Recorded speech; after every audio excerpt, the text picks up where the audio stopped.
Welcome back to the BDU Shooting Academy. In the last episode, we covered how to grip the gun. So now we're going to learn about how to use the sights on the gun. And we're going to cover what kind of sights there are out there, what you should be able to see with the sights, how to align them, and the differences between like a kind of like target focus or sight, front sight focus kind of deal. So we'll cover all that of the basics. And to start off, we're going to take a look at some sights, what kinds that you'll see on guns nowadays.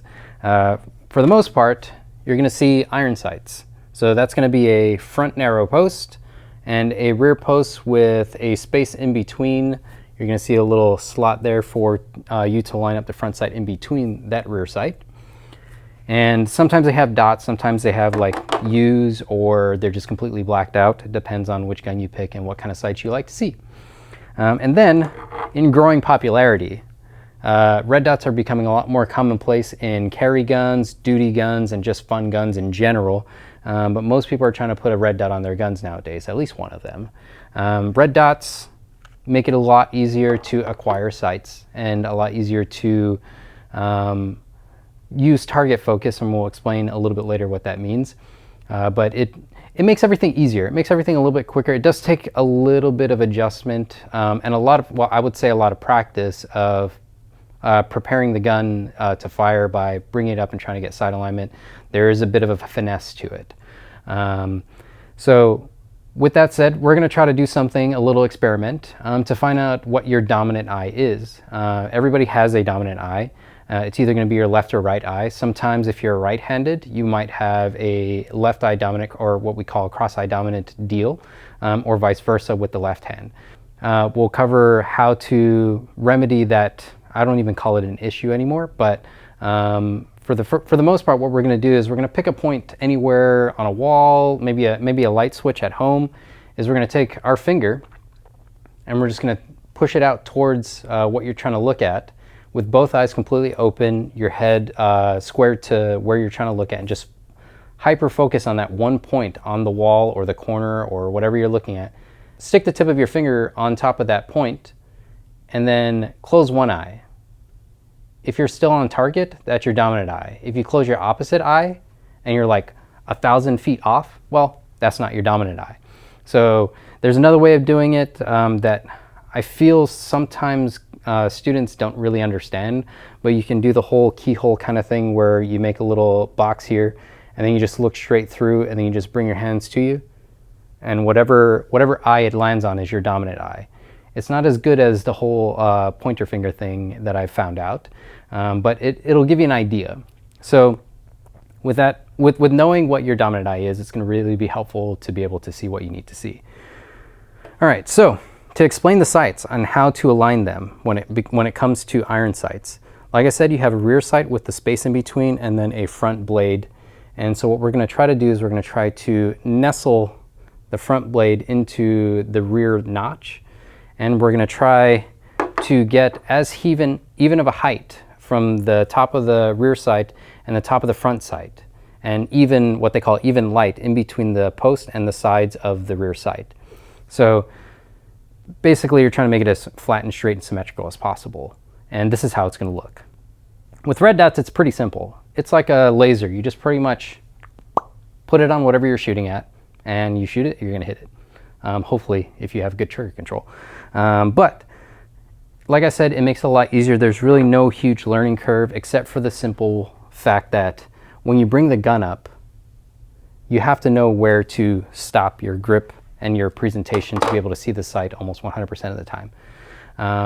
That might be a little bit tricky for cross-dominant people to be able to see what you need to see, but for the most part, it's pretty simple. What you're going to do is, when you have the gun out and you're trying to align your sights, if you keep your head straight and you bring the gun up from the bottom and you kind of just train it all the way up to your vision, you're going to see it in your peripheral vision right about here. And as the gun comes up, you're just going to line those sights with both eyes open. And then if you're a little bit off because you're cross-eye dominant, all you're having to do is shift your grip just a little bit, a hair, pretty much from here to here. That's all you have to do. You don't have to turn your head to the side. You don't have to stand off to the side like this. You pretty much just have to bring the gun up a little bit to the left or right to accommodate for that cross-eye dominance.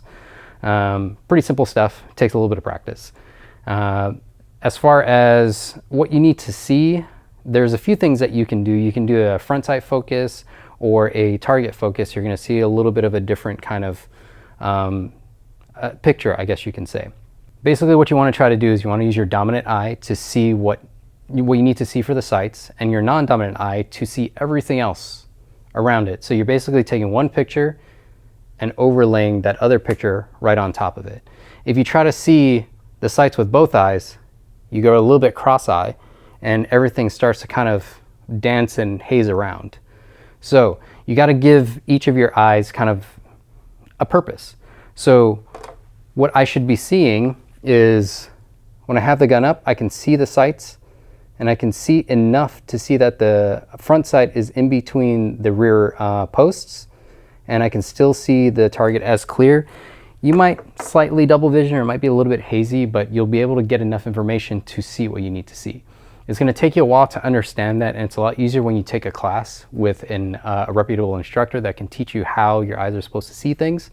But for now, just try to work it on your own. With target focus, when you target focus, everything's going to be a little bit more of a blur. The sights are going to be a lot blurrier. But for target focus use, you're mostly using that for something a little bit closer, 5 maybe to 15 yards. And if you train hard enough and you shoot enough, you'll be able to target focus all the way up to 50 yards if you wanted to. But that's what you would mostly use target focus for. Now, if you're using a red dot, you target focus 100% all day, every day. There's no reason for you to focus and look through the sight as if it were a scope. All you have to do is just take that dot and put it on whatever you're trying to shoot and just completely focus on what your target is. So sort of the differences between those two is that if you're trying to shoot really, really, really far, you might need to give yourself a little bit more of the front sight focus to be able to line the sights perfectly at that really long shot. And anything a little bit closer to where you can see enough to be able to put it into whatever target you're trying to shoot, you just target focus. Like I said, we're not going to get into too much detail because we could be here for quite a long time, but at least you have the basics to see what you need to see. With that being said, that's the end of our episode. We're going to roll into episode number 3, which is trigger control, another really important thing to shoot accurately. So we'll see you then.